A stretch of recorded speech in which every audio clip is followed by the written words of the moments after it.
Hello my good people, I'm back with part 6 computer programming with C++.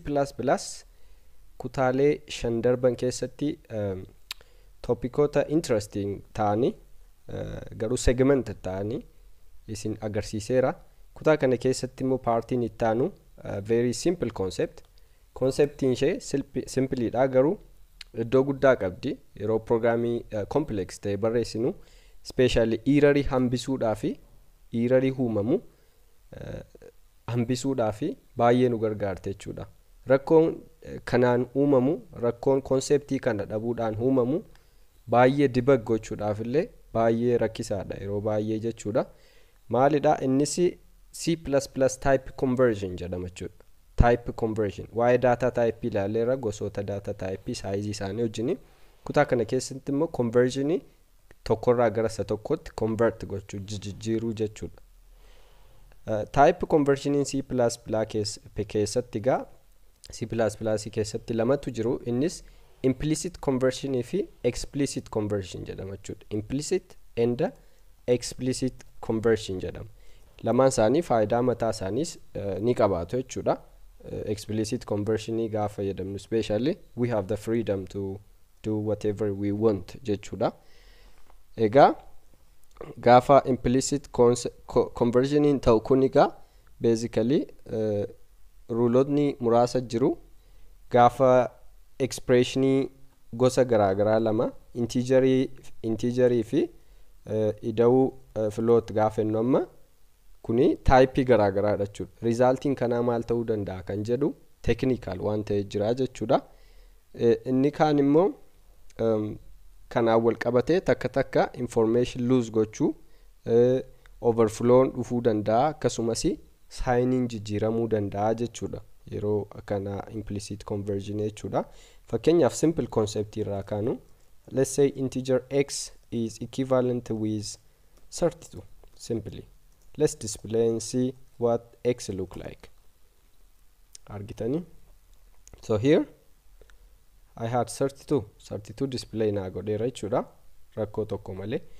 Let me say 32 point something for 3 kasitti me integer asiti integer jedhe kuni integer data type 4 byte dha.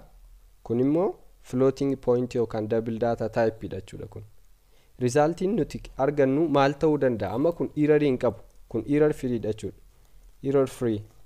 But what lose of data san jedhe okay lose of information lose of data ni nuuma jechuudha.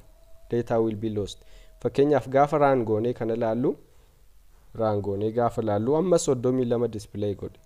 Kana jechuun maalidha integer gaafa si waan jennee fi gamanatti party integer taate ishee qobaa fudhata jechuudha. Ishee kana qobaa fudhate sakana reject godhe jechuudha. Truncate godhe jechuudha. Kana akkatti balleesse integer party isaa qobaa fudhate jechuudha. Let's say ishee kanatu float itti jijjiirree maaltu uumama. Float itti yoo jijjiirree this is perfect declaration and initialization. Amma data lost ta'u hin jiru jechuudha. Agartanii asitti. Okay? Takka usually kana jechuun hiikan qabu 0 waan ta'eef utuun kana run godhe amma you will get 32 dudduubaan 0 waan taateef value kennineef 0 waan ituun godhe maalidha 0 waan sana value godha jechuudha. Okay? Kanaafi kun amma corrected jechuudha. Corrected. Conversion kuni implicit conversion jedhama. Implicit conversion. Let's say car or char jedha dubbisa. Char x is equivalent with a. Kun maal jechuudha? Gaafa a display gochuu barbaannu amma characteri a ishee small kana display goone jechuudha. Character kana. Okay? Characterin a kuni basically value qabdi. ASCII code dhaani integer value qabdi. Integer value qabdi jechuudha kun. Okay? Beekamaadha kun. ASCII code dhaani. Okay. Let's say integer jenne y is equivalent with 10 again. Okay? What will happen if we add kanneen lamaan integer is a defa z jedhamu irratti x plus y tu goone maalti uumama tu z display goone. Well waan lamatti jira gaafa implicit conversion kana keessatti. Tokkoffaa gaafa typing garaagara ta'u. Fakkeenyaaf kun characteridha, kun immoo integeridha. Gaafa walitti ida'amanii inni tokko gara isa guddaatti deema jechuudha. Basically kun lamaan sheeyyuu baayitii 4 kunis baayitii 4 type isaa garaagara malee. Utuu tokkoon isaa 8 ta'eera ta'e jechuudha. Gaafa walitti ida'amanii innichi x'n kuni gara size guddaatti ol upgrade ta'a jechuudha. There is upgrading when you convert the two types. Kanama output isaa tu laalle akka nu yaannutti resulting kana maal ta'uu qabachuudha. F10 something like this expect goona jechuudha. Akkasmiti garuu akkasmiti conversion inni jiraata. Kuni daamuun dura n kuni gara nambariitti jijjiiramuu qabde jechuudha isheen kun. Okay? Nambariitti gaafa jijjiiramu ASCII code ishee fudhatte jechuudha. Run goonee gaafa laallu resulting kana lakkoofsa dhufe. Lakkoofsa 700 dhufe. Lakkoofsa 700. Okay? Lakkoofsa 700. 700 beessaa dhufe 700 97 ture jechuudha. ASCII coding kana 97 dha jechuudha. A xiqqaan 97 dha. Gaafa 10 itti daanu 700 ta'e jechuudha. Convert ta'e jechuudha. Kanaafi additionii kana dura x'n gara integeritti jijjiiramte y'in integeridha walitti ida'amanii jechuudha. Kuni type conversion, implicit type conversion dha jechuudha kun. Okay? Yeroo baay'ee of course barbaachisummaa ni qabaata. Like fakkeenyaaf like maal jechuu dandeenya. Float number p equals to something like this, and integer number pq equal to variable name gaafan fudhadhu akka confusion hin goone waanuma mataa koo keessatti natti dhaga'amen qabadha jechuudha. 10 let me put this 12, let me put this 10. Okay, yoo kaane walitti idaane maal ta'uu danda'a. Let's say let's add c out asumatti p plus q jechuun ni dandeenya asumatti basically fagoo dhaquu hojibbine maalti resulting kana maal ta'uu danda'a jechuudha. Akka expect goonutti 12.22.3 ta'uu qaba jechuudha. 22.3. Okay, kuni gamma conversionin integer fi float walitti idaane jechuudha. Additionii kana otuu kaane integer t sum goone maalti result ta'a. Akkuma sila siniin jedhe data lose goona jechuudha. Tiin kun amma 22 qobaa taate jechuudha. For the same reason jechuudha. Kun truncate taati jechuudha. Okay? Kana fakkaata. Kuni implicit conversion idha. Okay? Explicit conversion jechuun immoo ifatti jijjiiruu jechuudha. Ifatti jijjiiruu. Ofii keenya explicitly convert gochuudha jechuudha. Kun immoo explicit conversionin karaa lama jira. Innis using assignment operator fi using casting operator jira. Assignment operator jechuun assign gochuudha. Fakkeenyaaf pin kun ASCII coding ishee maali tun jedhee sin gaafadhe. Maal jechuun danda'a? I can say what is ASCII code of p. Yoon siniin jedhe maal gochuu dandeenya jechuudha. Explicit conversion using assignment p ASCII yookaan p jettanii p ASCII ishee kun nama meeqa taatettanii there is syntax isaa akkasidha. Bracket gara integeritti convert goone kun maal jechuudha. P kanas kaa'uu dandeenya jechuudha. Okay? Yookaan immoo yoo barbaadan immoo car something u equal to c asitti fiddanii u kanas kaa'uu dandeessu jechuudha. Ishee kana kun waanuma wal fakkaata. U'n kuni p taate p qabatte firraati. p kana u kana fuuneeti gara integeritti jijjiira jechuudha. This is called using conversion using assignment jechuudha. Casting using assignment. Conversion kun egaa type conversion kun implicit gaafa ta'u automatically dha. Explicit gaafa ofii keenya explicitly gara barbaannutti convert goonu immoo maal jenna type casting jedhama jechuudha. Kana type casting jechuu dandeessu. Okay, amma gaa isti type casting erga gooneeti ASCII coding kana maalidha cout jenne cout I can say ASCII code of p is jedhen space I can do p asitti integeritti kanan paste godhachuudha. Gaafa akkas godhu maalin argadha jechuudha. P kana karakterii turte gara integeritti ishee jijjiire jechuudha. Integeritti jijjiireen display godha asitti. P kun meeqa taate jechuudha. ASCII code ishee dhibbaaf maal jedhe ASCII code of p is jedhe 12 akkas taate jechuudha. This is called type casting jedhama jechuudha. Type casting. So basically asitti yoo ilaaltanii asitti type p kana integeridha. Asittis integerii ta'uu qaba jechuudha. Amma osoon kaya asitti floatitti jijjiire asimmoo integer jedhe mismatch godha jechuudha. Mismatch godha outputin keenya wal fakkaataa ta'a of course. Garuu utuun kana kaase float jedhe asitti immoo integer utuun jedhe basically akkuma sila isiniin jedhe 12 tuqaa duwwaa waan ta'eefi kanarraa balleessuu danda'a jechuudha. Duwwaa balleessuu danda'a. Garuu waanuma fedheefu result isaa yoo laalle conversion kana 12 jechuudha. 0 ishee balleesseetu jechuudha.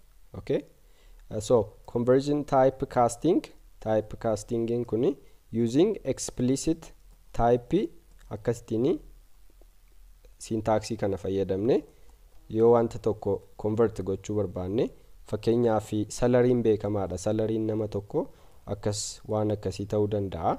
Okay, kanaaf integeriin fayyadamno jechuudha. Maal jechuu dandeenya yoo salary dogongoraan integerii fayyadamne baay'ee rakkisaadha jechuudha.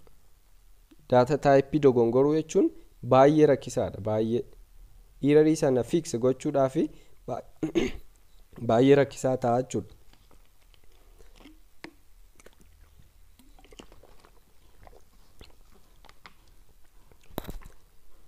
Inni kuni explicit type castingin kan biraammoo using what using operator jechuudha.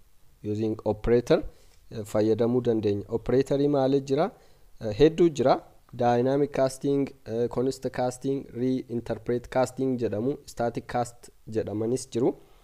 Conceptiin warra kana tarii ammaaf wanta ol ta'uu danda'a. Conceptii keenya ala ta'uu danda'a. Ammaaf garuu static casting tokko isinitti agarsiisa. Implicit casting lama isinitti agarsiisa. Explicit casting lama isinitti agarsiisa. Either using assignment operator assign gochuudhaani assignmentiin ishee kanadha, or using static jettanii cast jettanii akkasitti as gidduutti integer jettu yookaan immoo data inni itti jijjiiramuu barbaaddu jechuudha. Int yoon jedhe int jedhee tan fakkeenyaaf p tun jedhe akkuma maal jechuudha. Kana jechuun hiikti kanaa maalidha? Converting character to integer akkasidha hiikti kanaa jechuudha. Laayiniin kun amma kanadha. Kuniif kun wal fakkaataadha. Kuniifi kun tokkumadha. Okay, this is using static cast, this is using assignment operator. Okay, syntax isaanii garaagara. Kanaafi kan barbaadan fayyadamuu dandeessu. Ani usually ishee kanan fayyadama yeroon type cast godhu jechuudha. Type cast yeroon godhu ishee kanan fayyadama. Kana fakkaata. There are two type conversions: implicit, automatically done by compiler, and explicit, done by the user or the programmer. I can say programmer. okay kanaafi implicit casting gaafa goonu yeroo operatorii operation hojjennu waan akkasii upgrade ta'a gara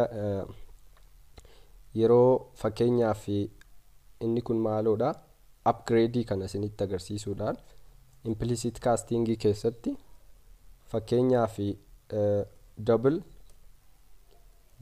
f equal to something like this okay waan akkasiidha double f gaafa fakkeenyaaf f plus z yookaan immoo y yoo jettan amma fakkeenyaaf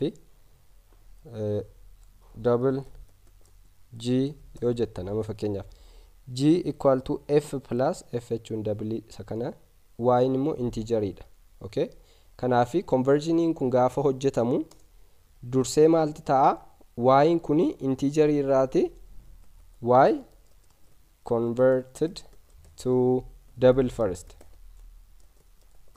dursitee gara double itti jijjiiramti achi booda double wajjin walitti daamti jechuudha okay double itti jijjiiramte y jechuun just 10.0 ta'uu dandeessa jechuudha garaagarummaa hin qabu akkasitti kana jechuudha hiiktisaa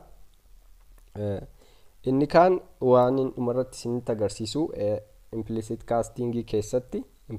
casting keessatti overflow jiraachuu danda'a jechuudha overflow jechuun wanta memory'n keenya hold gochuu danda'u ol gaafa irra keenyu jechuudha fakkeenyaaf chapter partition irratti isinitti haasa'eera waa'ee data type size fakkeenyaaf char gaafa innu char o equal to something like fakkeenyaaf utuun ka'ee 255 jedhe hold gochuu ni danda'a kana baachuu ni danda'a jechuudha maaliif ree 256 kuni rangein kuni baayitii 8 bakka bu'uu danda'a akkasitti 1 2 3 4 5 6 7 8 1 akkasitti kan bakka bu'uu danda'a kun lakkoofsa guddaatuun ka'ee asirra kaa'ee immoo jechuudha hin danda'u jechuudha kaariin kun okay baayitiin tokkoon kuni baayitii tokkoon convert ta'uu hin danda'u kanaaf ituun ka'ee kana see out jedhe ishee kana display gochuu yaale maal argina jechuudha see out o ituun jedhe maal arguu dandeenya jechuudha ishee kana comment kana off godhu okay see out o yoon jedhe maalti dhufachuudha let's compile maal jedha kun expecting this before what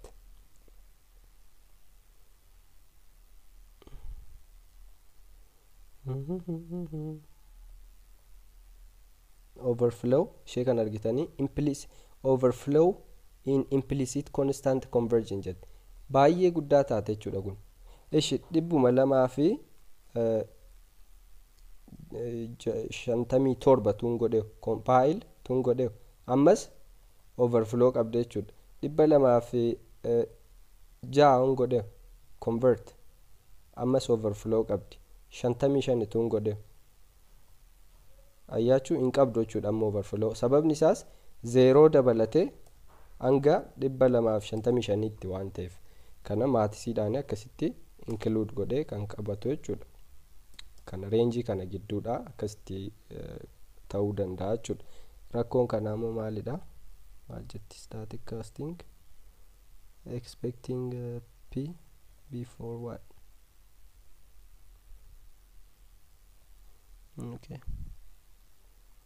okay sorry I can say akkas godhuu nan danda'a jechuudha kana run compile gaafa godhu error qabu jechuudha okay convert gaafa goonu nothing output already kana fakkeenyaaf torbatti tun deebise output gochuu yaale o kana meeqa dhufte jechuudha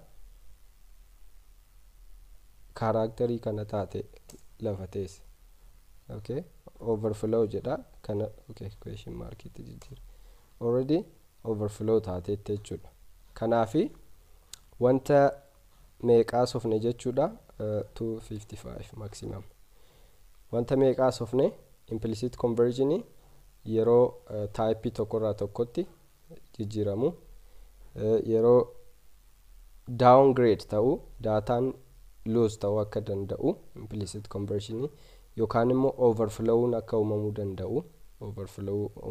danda'u overflow kana sirriitti hubachuu barbaadanii integer something like j jedhee fakkeenyaaf maximum meeqa akka ta'e ilaaltaniitu integeriidhaan bakka bu'uu kan danda'u kanatu compile goone this is maal jedha this decimal constant is unsigned only kan range kan danda'u chair kun amma baay'ee guddaadha integerii kanarratti taa'uu hin danda'u jechuudha garuu tun ka'ee unsigned jedhe unsigned